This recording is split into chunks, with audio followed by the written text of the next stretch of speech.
Alhamdulillah, dah hari ketiga MCO perintah untuk berkurung dan duduk dekat rumah, dah masuk hari ketiga sejak daripada pengumuman Perdana Menteri tempoh hari. So kita harapkan jumlah kes yang dilaporkan ni terus menurun sehinggalah pada perintah habisnya MCO ini. Baik, tapi sebelum kita cerita tentang habisnya MCO ini, saya just nak share je lah, ambil kesempatan ni untuk kita share tentang bila rasanya kena buat saringan. Okay, baik. Bila sebut tentang saringan ni, anda kena tahu COVID-19 ni adalah antara virus yang bahaya yang pernah wujud atas muka bumi ini, dan COVID-19 ini juga antara virus yang terkecil yang pernah wujud, yang pernah berlaku dalam peredaran zabat manusia ni. So jadi bila sebut tentang virus kecil ni, kita tak tahu bilakah risiko dan juga bilakah yang kita ni akan terdedah dengan jangkitan ini.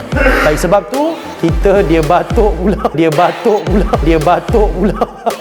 Okey, sebab tu bila kita tahu tentang macam mana nak tahu yang kita ni perlu disaring, maka ada beberapa istilah lah yang saya nak kongsi dengan kawan-kawan kat luar sana tentang bilakah waktu tempoh yang kita rasa kita kena perlu untuk disaring. Baik, sebelum kita tahu bila kita kena saring, anda kena tahu beberapa istilah yang menyebabkan kita ni perlu membuat saringan. Okey, ada 3. Yang pertama namanya PUI, iaitu Person Under Investigate. Yang kedua Close Contact. Yang ketiga Casual Contact. Okey, saya akan cerita apa beza 3 benda ni. Baik, pertama PUI ataupun Person Under Investigate. Tuan-tuan, anda perlu membuat saringan dalam kategori PUI ni apabila anda telah menemukan beberapa tanda dalam diri anda. Apa dia? Pertama, anda demam atau batuk dan sesak napas, antara 2 tersebut. Okey, kalau anda demam, anda kena buat saringan. Kalau anda batuk dan sesak napas, anda juga kena buat saringan. Dia tidak semestinya 2 benda tu berlaku serentak baru anda nak buat saringan. Okey, itu yang pertama. Yang kedua, kalau anda demam ataupun batuk dan sesak napas, anda juga pernah berada di dalam negara yang telah dikategorikan sebagai negara yang kritikal dalam jangkitan COVID-19 ni. Apa antaranya? Negara mana? Yang pertama Itali, yang kedua Jepun, yang ketiga China, yang keempat Korea, yang kelima Iran, dan ada lagi beberapa negara yang telah digariskan sebagai negara yang mempunyai kadar jangkitan yang kritikal. So kalau anda memenuhi ciri-ciri kedua tersebut, itu tanda-tandanya anda adalah golongan PUI. Anda memang kena pergi buat saringan. Okey, dan PUI ni pula anda nak buat saringan kat mana? Hanyalah di klinik yang di bawah autoriti kerajaan ataupun Kementerian Kesihatan Malaysia.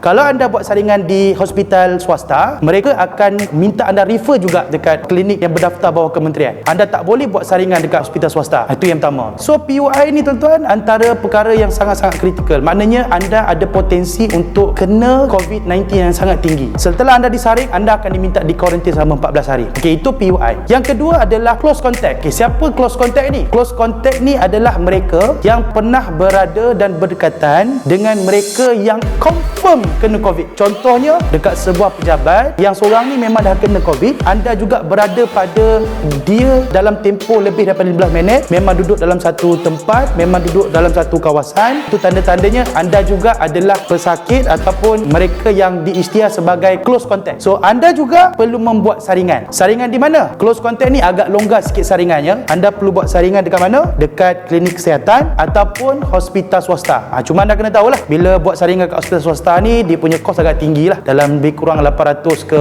800 lah. So kalau tak cukup duit, cari lah.